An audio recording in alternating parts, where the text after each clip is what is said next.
అవును. సో అలాంటి వ్యక్తుల కోసమే ఇప్పుడు మనం బీఆర్కే న్యాయ వేదిక కూడా అలాంటి వ్యక్తుల్లో ఎవరైనా పేదరికంలో ఉండి వాళ్ళు డబ్బులు పెట్టి ఖర్చు పెట్టుకొని న్యాయస్థానాన్ని ఎక్కలేని పరిస్థితిలో ఉన్న వాళ్ళకు కూడా మనం ఒక సలహాని మాత్రము ఈ వేదిక ద్వారా మనం వాళ్ళకి అందించే ప్రయత్నం చేస్తున్నాం. ఇంకొకటి ఏంటంటే ఇందాక సుబ్బారావు గారు ఒంగోలు నుంచి ఆయన ఫోన్ చేశారు కదా, ఆయన చెప్పిన దాని ప్రకారం వాళ్ళ గ్రామంలో శ్మశాన వాటికలు అలాగనే ఇతర ప్రభుత్వ భూములు అంటే దేవుడు మాన్యం భూములు కానీ ఏదైనా అవి కబ్జాలు అవుతున్నాయని చెప్పేసి అంటున్నారు. అక్కడ ఉన్న విఆర్ఓలకు తెలియకపోవచ్చు. అంటే ఈలోపు కామారెడ్డి నుంచి చంద్రం గారు కాల్లో మాట్లాడుతున్నారు. దాని తర్వాత మళ్ళీ డిస్కస్ చేద్దాం. సార్ చంద్రం గారు మీ సమస్య ఏంటి చెప్పండి. నమస్కారం సార్. అడ్వకేట్ గారు ఉన్నారు, మాట్లాడండి. నమస్కారం సార్. నమస్తే అండి. సార్ మరి 86లో నేను ఒక 9 గుంటలు అమ్మినాను సార్. అయితే దాన్ని ఇప్పుడు ఏం చేసిరంటే 9 గుంటలకు బదులు 11 గుంటలు యాక్టిఫై చేసుకున్నారు, వాళ్ళ ఆధీనంలో తీసుకున్నారు. మాకు తెలియదు సార్, ఇప్పుడు అది అట్లా 11 గుంటలు ఉన్నది అన్నట్టు తెలియదు. అక్కడ 32 గుంటలు ఉండే మరి. అయితే ఇప్పుడు ధరణి వచ్చినప్పుడు చూసేసరికి 2 గుంటలున్నర అందులోకి వెళ్ళిపోయింది, కట్ అయిపోయింది. అయితే మళ్ళీ నేను వాళ్ళకి కంప్లైంట్ చేసి అటువంటి ధరణిలకు మళ్ళీ తెచ్చుకున్నా. ఇప్పుడు నా దగ్గరనే ఉన్నది 23 గుంటలు, కాకపోతే మా ఆధీనంలో లేదు. నేను ఏం చేయాలి అనేది రాకు. మీరు తెచ్చుకున్నామంటున్నారు, మళ్ళీ మీ ఆధీనంలో లేదు అంటున్నారు. ఏం తెచ్చుకున్నారు మీరు? అంటే పట్ట పేపర్ ప్రకారము పాస్బుక్ ప్రకారం నా దగ్గర ఉంది, సత్యాలు మాత్రం. సో మీ దగ్గర పేపర్ ప్రకారం ఉంది కానీ ఫిజికల్ గా లేదంటారు, అంతేనా? అయితే మీరు ఒక పని చేయండి, ఇమీడియట్ గా మీరు రెవెన్యూ డిపార్ట్మెంట్కి సర్వేకి అప్లికేషన్ పెట్టుకొని సర్వే చేయించుకొని మీ ల్యాండ్ని బౌండరీస్ని వేయించుకోండి, మీరు మీ ల్యాండ్ని తీసుకోవచ్చు. ఓకే అండి. మరొక కాలరు రవీంద్రబాబు గుంటూరు నుంచి. రవీంద్రబాబు గారు నమస్కారం, చెప్పండి. నమస్తే అండి ప్లేడర్ గారు. నమస్తే. మీరు చెప్పిన దాంట్లోనే ప్రతి నేను టోటల్ గా చెబుతున్నాను ఆన్సర్ ఉంది. ఇండియాలో ఏమి చేయలేము, అందులో ఆంధ్రాలో ఏమి చేయలేము, కబ్జా అయినా ఇంకోటైనా.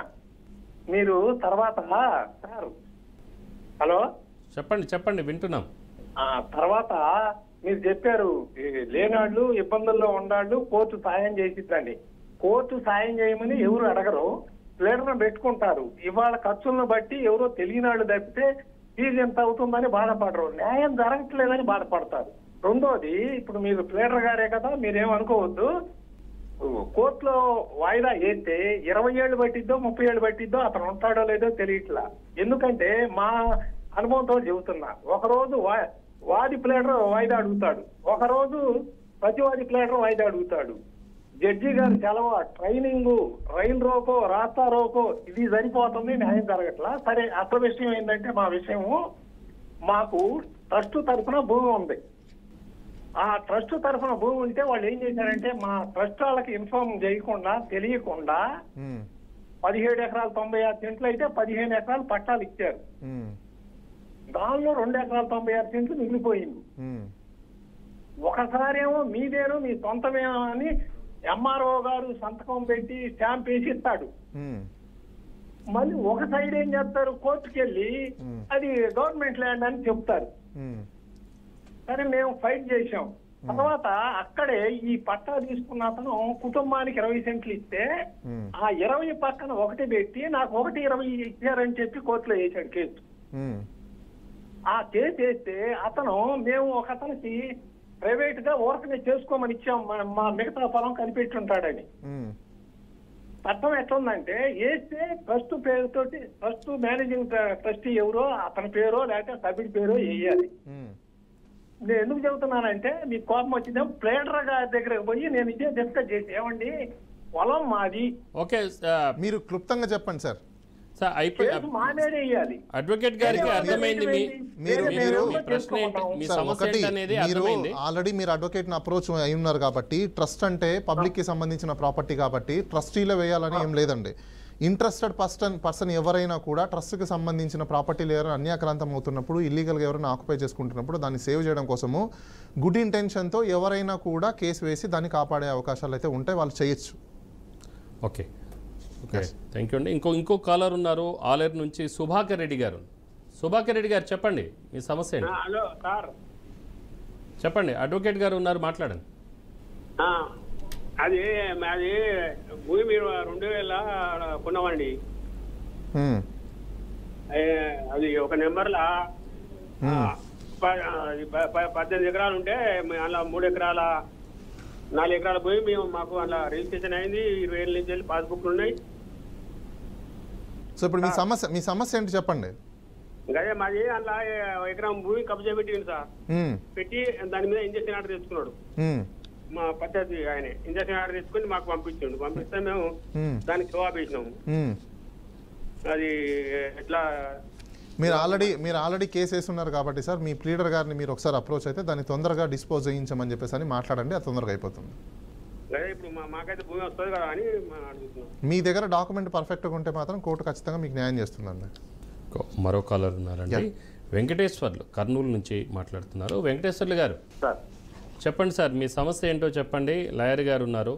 సార్ మాది గవర్నమెంట్ ఒక పట్టా ఇచ్చింది సార్. గవర్నమెంట్ అది మాకు గవర్నమెంట్ 2000 కిరణ్ కుమార్ రెడ్డి ఉన్నప్పుడు పట్టాకి మేము పట్టా అప్లై చేసాము. గవర్నమెంట్ పట్టాకు అప్లై చేస్తే తర్వాత వైఎస్ఆర్ గవర్నమెంట్ ఉన్నప్పుడు పట్టా ఇచ్చారు మాకు ఎమ్మెల్యే గారు.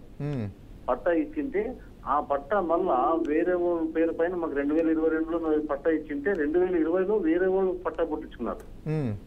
అది మళ్ళా మేము స్పందనలో పెట్టుకుంటే డీడీ నంబర్, చెక్ నంబర్ అంతా మీది ఆన్లైన్ లో ఉంది, వాళ్ళది ఎక్కడ కనబడట్లేదు అంటున్నారు. అయినా వాళ్ళు మీరు జాగాలకు వస్తే కేసు పెడతాము అని గొడవ చేస్తున్నారు. ఎవరు కేసు పెడతామంటున్నారు? అవతల పట్టా చేసుకున్న వాళ్ళు. సరే, మీరు ఒక పని చేయండి, మీరైతే హైకోర్టుకు అప్రోచ్ అయ్యి మీరు ఒక రిట్ పిటిషన్ ఫైల్ చేసుకొని మీరు ఒక ఆర్డర్ తీసుకొని రెవెన్యూ డిపార్ట్మెంట్ వాళ్ళకు మీరు సర్వే చేయించమని చెప్పేసి అని అప్లికేషన్ పెట్టుకోండి. మీ ల్యాండ్ ఎక్కడైతే ఉందో వాళ్ళు దాన్ని సర్వే చేసి మీకు తీర్చేస్తారు. అది గవర్నమెంట్ ల్యాండ్ ఒకటి, అది గవర్నమెంట్ ల్యాండా ప్రైవేట్ ల్యాండా? Government land sir. Government land లో మీరు గవర్నమెంట్ మీకు ఎందుకు ఇచ్చింది? అది బీద వాళ్ళకి పట్టాలు ఇస్తుంది కదా సార్ గవర్నమెంట్. గవర్నమెంట్ మీకు ఇచ్చింది ఇండ్ల పట్టానా లేకపోతే అగ్రికల్చర్ ల్యాండా? ఇళ్ళ పట్టాలు సార్. ఇండ్ల పట్టాలు ఇప్పుడు అందులో ఇండ్లు వేసుకున్నారా? లేదు సార్, వేసుకునేకపోతే వాళ్ళు రాని. ఎప్పుడు ఇచ్చింది మీకు? ఎప్పుడు వేసుకోవడానికి మీరు వెళ్ళారు? మాకు 2022లో ఇచ్చినారు సార్. మీకు పట్టా ఇచ్చింది 2022లో? 22లో. ఓకే, ఎవరు ఇచ్చారు? అది వైఎస్ఆర్ గవర్నమెంట్ ఇచ్చింది సార్. వైఎస్ఆర్ గవర్నమెంట్ స్కీమ్ దాంట్లో ఇచ్చారు మీకు అందరికి ఇల్లు పథకం. అవును సార్. మరి ఇల్లు పథకంలో మీకు ల్యాండ్ ఇచ్చినప్పుడు మీ మీద ఇప్పుడు ఎవరు వచ్చి మీకు బెదిరిస్తున్నారు? ఆల్రెడీ 2020లో మాకు పట్టా ఉందని వాళ్ళు పట్టా చూపిస్తున్నారు సార్, ఇంకో డబల్ పట్టా. ఆ పట్టా సేమ్ ఎట్లా ఈ గవర్నమెంట్ ఇచ్చిన పట్టానేనా? గవర్నమెంట్ ఇచ్చింది కాదండి సార్, ఆర్ఐ ఇచ్చినాడంట.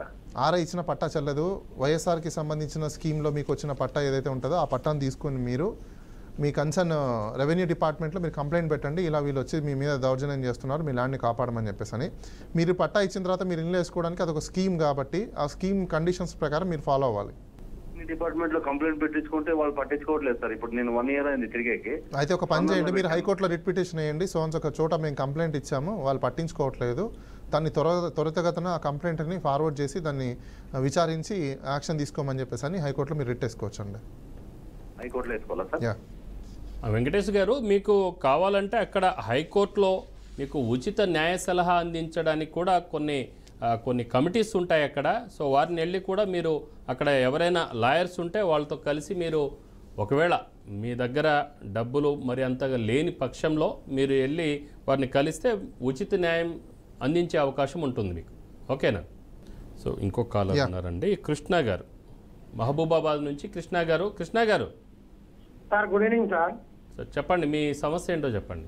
సమస్య మా ఊరు పక్కన చెరువు ఉంది సార్. ఎస్, చెరువు మొత్తం కబ్జా చేశారు. మహబూబాబాద్ టౌనా లేకుంటే పక్కన గ్రామమా? గ్రామం సార్, మల్యాల. లాయర్ గారు ఉన్నారు, చెప్పండి మీ సమస్య. Sir good evening sir. Good evening, చెప్పండి. మాది మల్యాల, మహబూబాద్ జిల్లా. మల్యాల పక్కన మాది గ్రామ పంచాయతీ. ఓకే. చోకల తండ జీపీ. దానికి అనుసంధానం ఒక చెరువు ఉంది మాకు, ఆంబుతుకుంట అని. అది దాదాపుగా చుట్టూ రైతులు అంత కబ్జా చేసుకుని పోయిన గవర్నమెంట్ లో వాళ్ళకి పట్టాలు ఇచ్చేసారు అన్యాయంగా. అంటే పోయినసారి మన అంటే పట్టాలు దేనికోసం ఇచ్చారండి? వాళ్ళు చెరువు మొత్తం అంతకుముందు పట్టాలు పట్టా వ్యవసాయం చేసుకోవడం కోసం ఇచ్చారా, లేకపోతే పట్టా ఇల్లు కట్టుకోమని ఇచ్చారా? దేనికోసం ఇచ్చారు? వ్యవసాయం చేసుకోమని ఇచ్చారు సార్. ఇప్పుడు ఆ చెరువులో వాళ్ళు వ్యవసాయం చేసే చోట నీళ్లు ఉన్నాయా? నీళ్లు బాయి కూడా ఉంది. చెరువులో అలా కాదండి, వాళ్ళు వ్యవసాయం చేసే చోట ల్యాండ్ ఉందా లేకపోతే చెరువు ఉందా? చెరువు ఉన్నది. అంటే మరి నీళ్ళుంటే సార్ వినండి, మీరు పూర్తిగా వినండి, వాళ్ళు నీళ్లుంటే పొలం పండదు కదా.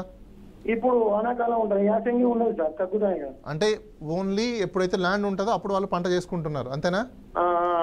అయితే వాళ్ళకి రైట్ ఉంటుందండి, వాళ్ళకి రైట్ ఉంటుంది. వినండి సార్, వాళ్ళకి రైట్ ఉంటుంది. ప్రభుత్వ భూములలో ప్రభుత్వం ఎవరికైనా కూడా అగ్రికల్చర్ కోసం పట్టా ఇవ్వచ్చు, వాళ్ళు వ్యవసాయం చేసుకోవచ్చు. వాళ్ళు వ్యవసాయం చేసుకోవడం దాని గురించి వాళ్ళకైతే రైట్ ఉంటుంది.